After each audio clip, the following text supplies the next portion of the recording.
Hey there, welcome to another episode of Collab with Kiva. This week, we are going to talk about something that really does impact, I feel, data as well as the operations in your business. And today we're going to talk about ChatGPT. And if you have been anywhere on the interwebs, you have possibly heard about this new AI technology and what it can do in this basic chatbot that they feel is just taking over the world. So I want to talk though how we can use it as service-based providers, business owners in order to enhance what we do and some background. So let's get started though with just that, some background on it. First of all, ChatGPT, it's an AI chatbot. So it's based on artificial intelligence, okay? Some say it's taking over the world. I'll let you decide that. Is it free to use? Yes, it is. The basic version is completely free. It's produced by a company called OpenAI, and estimates actually give it that it costs approximately $3 million a month for them to allow this free and open access to it, and that's about $100,000 per day. So totally free to use. However, because of the popularity, the exposure, all of the things, you will sometimes possibly get a not available message, and it's because it's at capacity, and you'll literally have a message that says we're at capacity. There is a paid premium version that's supposed to be available soon. Right now, all you can do is join the wait list for it. The monthly price of it is not known, and there's a thought that likely you won't have the same throttling issues, or you'll be able to have like an unlimited number of prompts, faster response, and possibly no blackouts. So some other kind of background information I think it's helpful for people to understand is that it literally tells you, OpenAI tells you that right now there's ChatGPT has limited knowledge of world events after 2021.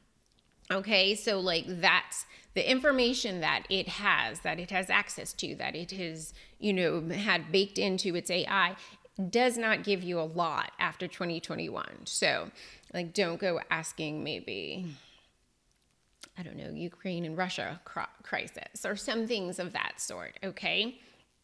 So it's that understanding of what it has. Like if you were growing up at a certain time, the knock, knock, door to door encyclopedia salespeople, okay? But if your encyclopedia only went to, 1989, it would not be helpful for you or someone else to utilize it to look up something that took place in 1995. So it does also have limitations like that because at this particular point, additional data has not been baked into its system.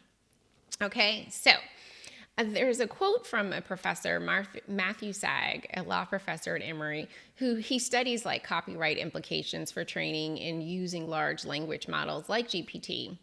And what he says is there's a saying that an infinite number of monkeys will eventually give you Shakespeare. Okay, there's a large number of monkeys here giving you things that are impressive, but there is intrinsically a difference between the way that humans produce language and the way that a large language model does, okay? And I think that's the part that definitely everyone needs to understand. It's exciting, it's new, it's fresh. There is some good you can take away from it, but ultimately, the way we as humans string together words and constructs is totally different than how a computer is going to do that, okay? So again, powered by lots of data, powered by computing techniques, it does actually, because it's chatbotty, it gives you a feeling of wow, that was actually pretty conversational. And I'll talk to you some ways about how to use the prompts in order to get even better feedback from it. But please know that ChatGPT is not, there's also GPT-3. Google and Meta also have their own language model tools. So OpenAI though just did something that everyone else hasn't done, which is, hey, everyone can use this interface. which, if we're honest, actually helps them in their data collection as to what kind of things people are asking of it and things of that sort. So how can you use it, though, as a service-based entrepreneur? Again, you want to look at ways that you can use it to enhance or speed up what you are already doing. New tech is always exciting, and it makes us want to add new things to our plate, but that's not the best use of you, your time, or your money. If you aren't a copywriter, please don't think ChatGPT is like, I can now add copywriting to my, list of services. No, stop. Don't do it. Okay. However, you can use it to build on what you are already doing. For example, writing out an SOP. Okay. You've already recorded a Loom. Loom now provides you with a transcript. You can take that copy of that transcript that Loom gives you, upload it to ChatGPT, tell it to write you a step-by-step guide written at 5th grade level, 7th grade level, 9th grade level of the process. It is going to spit out for you step 1, step 2, step 3, step 4. Okay, yes, you and your team will need to check it for accuracy. However, it has saved you and your team valuable time since you didn't have to do that part of the legwork, okay? Maybe you have team members who cannot attend a meeting. You have recorded the meeting in Zoom. You have a transcript from Otter AI. You can take that meeting transcript, put it into ChatGPT, tell it to create for you an FAQ from the meeting transcript. Okay, so now people don't have to say, oh gosh, I have to read this entire transcript. They can look at the FAQ and say, oh, this was discussed, this was response, this was this is this. And boom, they are caught up on the meeting and the things that have taken place. Okay, so those are like 2 just examples of how you could use it, again, to enhance or speed up what you're doing. Another thing is using it to idea generation for blogs, social media captions, blogs, blog outlines, captions or outlines for podcasts or YouTube videos. These are all things that, let's be honest, not all of us have like a marketing gene, okay? Some of us, it might have skipped. Yet we find ourselves having to market ourselves, market our business, market our services. So using something like ChatGPT to help you come up with ideas, come up with thoughts and outlines is a way to, again, enhance or speed up what you are already doing. Or in some cases you should be doing, but you may not actually be doing it at the capacity you should. So with that being the case, these are things that help you speed up the process, help you crystallize your thoughts, move you beyond your writer's block, because let's be real, we all get that. Yesterday I asked it to give me 5 reasons why a business should switch to Google or should use Google Analytics for. Anyway, it came up with 5 really good reasons, okay? And that's another thing. When you're using AI like this, ChatGPT, it's not creating new ideas. Like, it is taking from data points that it has culled. So you are not going to get a new idea. May you get a different way of thinking about an idea because it's pulling from things that you may not have read or were not in your sphere of influence, most definitely. But it's not generating new ideas. It is pulling from the data that it has access to and is available to it. So just want to make sure we keep that in mind.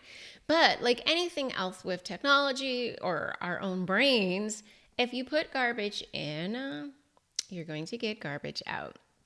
So how you set up prompts and, again, how you intend to use it is also critically important. So when it comes to writing prompts, there's definitely different ways, but there's some tips, okay? You want to make sure your prompts are precise and clear.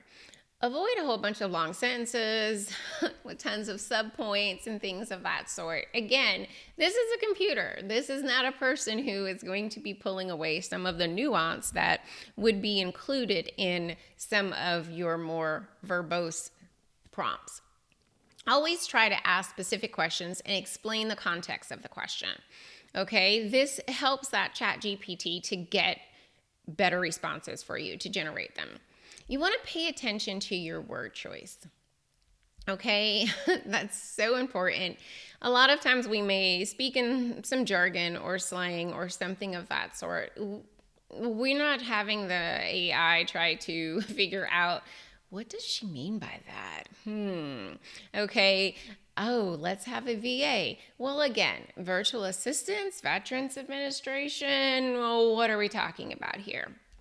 So we want to spell things out and not go using acronyms and jargon. Okay. Definitely try to ask real questions, like not something that's like yes or no. Asking to say, what are the good and bad results of eating too much cheese is going to get you a much better response than what are good or bad results from eating too much food. Okay, it's going to be more specific. So you want to think about what you're trying to get out of the chat GPT. Like, what is that end result that you're looking for? You want to keep your language simple. Pay attention to your own spelling and grammar errors, because if you put in the wrong thing, you actually can get out the wrong thing. And I always go back to the example of, I'll never forget my freshman year of undergrad, and I was in an intro to political science class, and Professor Michael Camara, like still to this day, I remember this man, because he at that time was like the beginning of word processing tools were coming onto the scene. So this is a dating of myself for many of you, but you guys know I have no issues with those numbers. So he always talked about the importance of reading over your own work. Okay. So for example, you're talking public policy, PUBLIC. However, if you decide to leave off the L in that word, you have a whole different type of policy that's being discussed. And I think that that's really important to think through as you are entering in this information into ChatGPT. Okay, so do you want an output on public policy, or do you want an output on pubic policy? Two different types of policies. So pay attention to your spelling and your grammar. Be specific, and again, like don't get too crazy with your prompts. Like, keep it simple. Some other things to also think about is talking about like your preferred complexity of your response. One of the things I said earlier with the SOP is like at a 5th grade level. Okay, maybe you want something explained as if you were 5 years old. Everyone's like, explain it to me like I'm a 5-year-old. Maybe you want something, I don't know, football season. We're in the playoffs here in America, U.S. football. Okay, so maybe you want to talk about something in football terms. Okay, maybe there's a social media caption and you want this to be a story, but you want it in football terms. You want to say those things in your prompt. Okay, if you want, you can also get like industry specific or niche responses. Okay, you want it to act like it's a storyteller. You want it to act like it's a lawyer. I'd be concerned about that one, okay? But you tell it how you want to have it to respond. And for those who really want to nerd out on that, like GitHub has a ton of them that you can use. And I'm going to just read some, like act as an English pronunciation helper, act as a travel guide, act as plagiarism checker, act as a character from movie book. Like literally you can specify, okay, I want you to act like Darth Vader from Star Wars, and I want you to respond and answer like Darth Vader using the tone, manner, and vocabulary of Darth Vader would use. And like you can get a response like that. Act as a storyteller, act as a stand-up comedian, a motivational coach, a composer, a debater, a screenwriter, a novelist. You get the gist. You can tell it to act in any sort of way, act as a rapper. So you're telling it this so that it understands how to frame that response that it's going to generate for you. So you want to be specific about those things if you are looking for that level of specificity in your response. Okay. It can respond in specific styles, like Valentine's Day is coming up. Maybe someone wants a love poem in the style of Shakespeare, okay? Maybe Valentine's Day isn't your thing and you want something, I don't know, write a love poem as if you were Edgar Allan Poe, So like whatever it is, if you tell it those things, it will respond in that way because it takes all of that in to what it's going to do for that response, okay? So, of course, there are downsides to the use of any technology. Google has already promised to crack down on any AI content. Stack Overflow has already banned AI content because it has felt that it would be harmful to their ecosystem if people post answers that are substantially harmful. In recent years, we've seen people fooled by deepfake videos. A study by Cornell University found that AI-generated content actually fools approximately 66% of people. So like 66% of people are fooled like 66% of the time, by this AI content. So all tech has inherent difficulties or challenges. And the intent of us as the user does definitely come into play.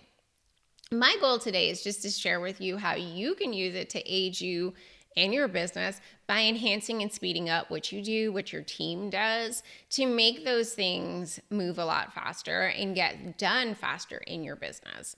And despite thoughts to the contrary, I don't think AI will replace us as humans. However, we can use AI in other forms of tech to replace some of what we do.